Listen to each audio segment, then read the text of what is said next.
Hola, voy a introducir en este vídeo el capítulo que tenemos a continuación, la ética, la búsqueda de la felicidad.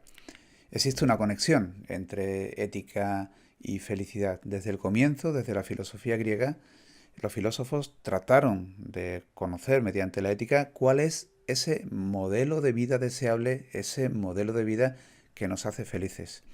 Bien, esa conexión de todas maneras no siempre se ve de una manera inmediata, porque tendemos a ver la ética del lado de la obligación moral, cómo tenemos que actuar, y luego la felicidad como un estado de satisfacción más o menos perdurable que puede estar vinculado a una vida moralmente adecuada o no, o puede darse al margen de la misma. Bueno, ¿qué entendemos por felicidad? Por un lado, desde un punto de vista psicológico, por felicidad entendemos un estado mental, de emociones positivas, de vida placentera, etcétera. También podemos hablar de felicidad en un sentido más amplio como plenitud, como actuar de la manera que pensamos que tenemos que hacerlo, como realización plena de todas nuestras potencialidades, ¿no? Bueno, pues en este sentido especialmente podemos vincular a la ética con la felicidad.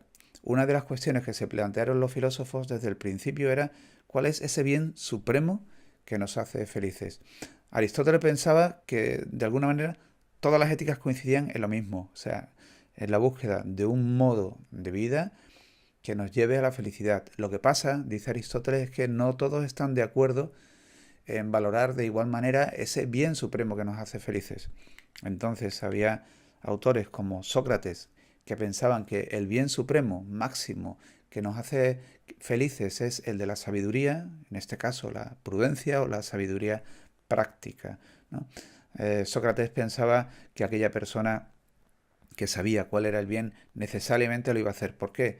Porque el bien es lo que nos hace felices y nadie en su sano juicio, con el conocimiento suficiente, va a renunciar a su propia felicidad. Otra visión es la de los estoicos y en ellos predomina la idea de que ese bien supremo se encuentra en el autodominio, el autocontrol, la autosuficiencia. Una persona que tiene autocontrol, autosuficiencia, es una persona que no tiene temor al destino, que lo asume de una manera voluntaria y se siente en paz consigo mismo y por lo tanto es feliz. La visión también de el placer como el bien máximo es común ya dentro de la filosofía griega y lo desarrollan autores como por ejemplo Epicuro, determinando cuáles son aquellos placeres que realmente merece la pena buscar y cuáles a la larga nos llevan al dolor y tenemos que rechazar. Es una visión que llega hasta nuestros días, por ejemplo, dentro del contexto del utilitarismo, dejando este sí bastante claro que ese beneficio, ese estado placentero, esa ausencia de dolor, tiene que ser algo que se busque no tanto en uno mismo como en el conjunto, en la mayoría, ¿no? Entonces serían buenas aquellas acciones que conducen a la satisfacción, al placer de una mayoría. La virtud. La virtud y la felicidad es algo que también tiene una conexión íntima. Todos los filósofos griegos, por ejemplo, pensaban en que era preciso el logro de la virtud, la capacidad de hacer el bien para el logro de la felicidad. Quizás sea Aristóteles el filósofo que nos permita un cuadro más completo de lo que era esta interpretación en general de la vinculación entre el bien, la felicidad y la virtud en el marco de la filosofía griega. Él pensaba en concreto que había una virtud intelectual que sin ser estrictamente ética era precisa para la ética. ¿Mm? Para hacer el bien tenemos que saber dónde está el bien, pero al contrario que Sócrates piensa que eso no es suficiente.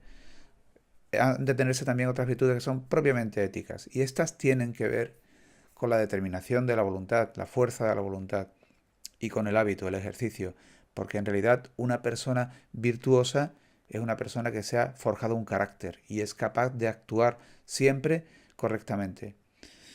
Bien, una cuestión aquí de fondo es si debe ser la búsqueda de la felicidad el motivo de nuestros actos. Pues estos autores, por ejemplo, no ven ninguna incompatibilidad entre la búsqueda de la felicidad y la realización del bien. Todo coincide. Otros autores posteriores, como por ejemplo Kant, pondrán esto en tela de juicio. efectivamente tiene que haber una conexión última entre el bien y la felicidad, realizar el bien y conseguir el goce de la felicidad, pero piensa que la felicidad no tiene que ser el motivo inmediato de nuestros actos, sino el deber. O sea, tenemos que actuar de acuerdo con el deber y no por el bien que pueda derivarse de ello para nosotros. O sea, tenemos que conseguir el mérito de ser felices, pero no actuar directamente para lograr de un modo inmediato dicha felicidad. Bueno, estas son algunas de las cuestiones que se plantean en este capítulo que viene a continuación y espero que esta introducción os haya servido de ayuda.